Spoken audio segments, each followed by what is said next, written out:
हम यह नहीं देखते कि ईश्वर के प्रति अनुराग कितना है, विषय की वासनाओं के प्रति उसका विराग कितना है, किंतु यह देखते हैं कि ये शक्ति कितनी है उसके भीतर में, शक्ति का मैनिफेस्टेशन कितना है उसके भीतर में। यदि आपका एक बहुत बड़ा सोशल नेटवर्क है, आप कोई समस्या लेके किसी व्यक्ति के पास में जाएंगे, समस्या को सोल्व कर देगा, तो फिर हमको लगता है कि हाँ, यहाँ पे शक्ति का मैनिफेस्टेशन है।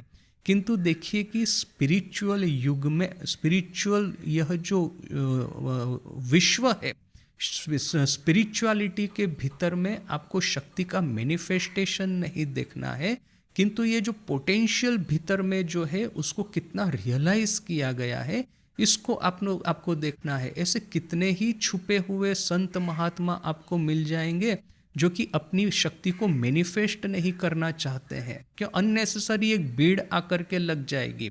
स्वामी जी जब हिमालय में थे तो उन्होंने इस तरह के काफ़ी महात्माओं को देखा था। देखा कि एक महात्मा है, एक वो हिमालय की ही बात है, वो जो पहाड़ी लोग रहते हैं ना, उस तरह का एक पहाड़ी लोगों का एक गांव था। इस गांव के भीतर में से ये महात्मा पूरे दिगंबर होकर के चल रहे हैं रास्ते पे, और चित्र लंबे लंबे बाल बढ़े हुए हैं और विचित्र उनकी हरकतें हैं। तो ये कहते हैं ना, परमहंस कैसा होता है, तो बालकवत होता है, जड़वत होता है, पिशाचवत होता है। तो उसी का ये जो महात्मा का है इसी तरह का आचरण। तो इनको देख करके गांव के लड़के उनके पीछे में पड़े हैं और जोर जोर से उनको पत्थर से मार रहे हैं।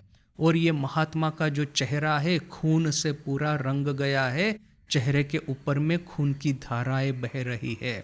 तो स्वामी जी ने जैसे ही देखा, इमीडिएटली जाकर के उन्होंने महात्मा को बचाया। फिर उनको जहाँ पे वो निवास था उनका, स्वामी विवेकानंद अपने गुरु भाइयों के साथ में जहाँ पे रहते थे, उस निवास में इन महात्मा को लेके आए। फिर बड़े ही जतन पूर्वक उनके जो घाव है उनको साफ किया, चेहरे के ऊपर में यह जो रुधिर की धारा बह रही थी उसको क्लीन किया। तो स्वामी जी उनको इस तरह से जतन कर रहे हैं, और मीनवाइल ये महात्मा कहते हैं कि अरे देखो, मैं बच्चों के साथ में किस तरह का आनंद कर रहा था, हम लोग ये पत्थर फेंकने की गेम खेल रहे थे, पत्थर फेंकने की रमत रम रहे थे। तो स्वामी जी कहते हैं कि देखिए कि काम क्रोध मद लोभ मोह, इस सब से कहाँ ऊर्ध्व इनका मन चला गया है कि जो लड़के जो मने पागल लड़के उनको पत्थर मारते थे, उन्हीं के बारे में ऐसा कहते हैं कि मैं तो उनके साथ में कितना आनंद से खेल रहा था। तो और इस तरह के और भी स्वामी जी कहते हैं कि वहाँ की गुफाओं में आप जाएंगे ना, तो गुफाओं में कोई कोई महात्मा होते हैं, वो वहाँ पे लंबे टाइम से साधन भजन करते रहते हैं, किंतु वे लोग चाहते नहीं है कि ये गृहस्थ लोग वहाँ पे आ जाए। क्यों?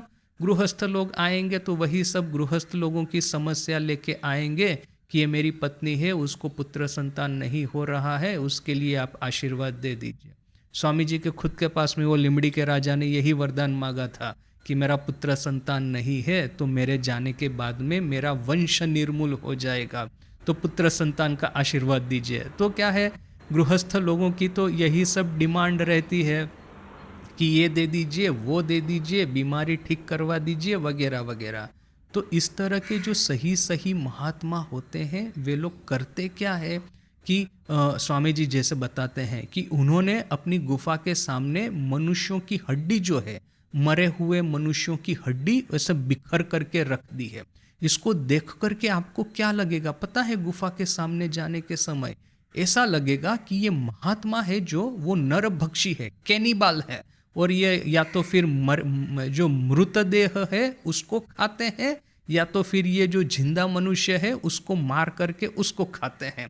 बोल करके आपको डर लग जाएगा और आप भाग जाएंगे वहां से। और एक्चुअली देखिए कि तंत्र साधना में यह सब विधि जो है, कैनिबलिज्म है या नर मांस भक्षण है, वह सब तो चलता था उस समय में। जो डिजेनरेट प्रैक्टिसेस थी उसमें यह सब चलता था। तो यहाँ पे देखिए कि स्वामी जी कहते हैं कि जिन्होंने अपने पोटेंशियल को रियलाइज किया है, ऐसे लोग नहीं चाहते अपना पोटेंशियल दिखाना, किंतु इस तरह के किसी व्यक्ति से हमारी मुलाकात हो जाती है, उनका जो असली उनकी जो उनका जो इम्पोर्टेंस है या उनकी जो वैल्यू है, उनकी महत्ता है, वो यदि हमको समझ में आती है तो वो हमारे रोल मॉडल बन जाएंगे। अनफॉर्चुनेटली जो होता है समाज में, हमारे रोल मॉडल कौन है? तो ये क्रिकेट स्टार है, न कि ये मूवी स्टार है, न कि ये पॉप स्टार है, न कि ये पॉलिटिकल स्टार है। यही लोग हमारे रोल मॉडल है, जिनको कि एक चीज आती है, शक्ति का प्रदर्शन, वो चाहे कोई भी क्षेत्र में हो। और उनको देख करके हम भी सोचते हैं कि शक्ति का प्रदर्शन करना ही जीवन का सर्वोच्च लक्ष्य है। तो क्या है कि रोल मॉडल ही हमारे हो जाते हैं गलत। इस तरह के गलत रोल मॉडल को लेकर के हम अपना असत्य के फाउंडेशन पे जीवन बनाते हैं बोल करके